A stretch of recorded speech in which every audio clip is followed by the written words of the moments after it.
Մեծ սիմֆոնիա երկու ժամանոց, որ այդ սիմֆոնիայի ուրեմն բանը կոմպոզիտորը մի շատ տարբեր բաներ էր, սիմբալների համար, այդ տարելկային է, այդ ցմփ տապսիների համար։ Այդ երկու ժամանոց սիմֆոնիան ընդամենը մինուտա էր գրի։ Այդ սիմֆոնիա ամենավերջում։ Այսինքն այդ խես նվագողը մի հատ պատկերացրա, 2 ժամ այդ ղազանները բռնած պետք է կանգնի։ Սենց անի։ Որպես ամենավերջում մի հատ ցմփանի։ Ընդ որում, լսեցի, ընդ որում բաց տարելկաներ ա գրի, բաց սիմբալներ, այսինքն կա փակ, որ խփում ես ու պետք է կպցնես, որ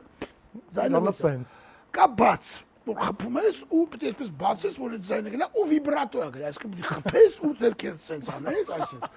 որ այդ վիբրատոն գնա մինչև 2 ժամ հետո։ Հա, մի մինուտ է, այդ 2 ժամվա մեջ մինուտ։ Անունը Մարատ էր այդ նվագողի, ես լավ հիշում եմ, անունը Մարատ էր։ Իրան հիշում եմ, Մարատ ձեջան։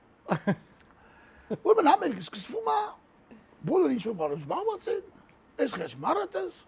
այդ երկու ղազանները ձերը, կանգնած, ու որ հասնում այն պահը, որ պետք է այդ մի հատ նոտա խփի, այդ բաց պերկուսիոնը խփի, իսկ այդ սիմբալների հետ միասին երկշախումբն էլ ա մտնում։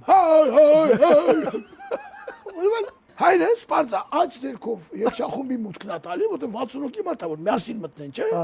Մարատին չի նայում, Մարատը դե կագրացա։ Ցած ձերքով Մարատի մուտքն ա տալիս։ Մուտքերը տալիս, հա։ Երկշախումբս մտնում ա, Մարատս մորանում ա։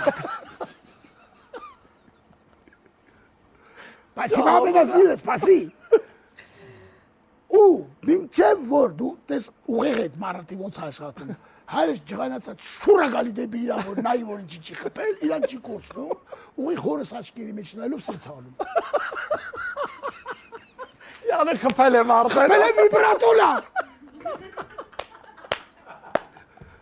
Չէ դու տես խելքը լա է մարդու, պատկերացնում ես, չի կորցնում իրան, հետ շուրա գալի բաբալի։ Շատ։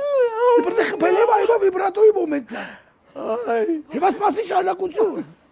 Հորս նման սլուխ ունեցող մարդ։ Ականջ,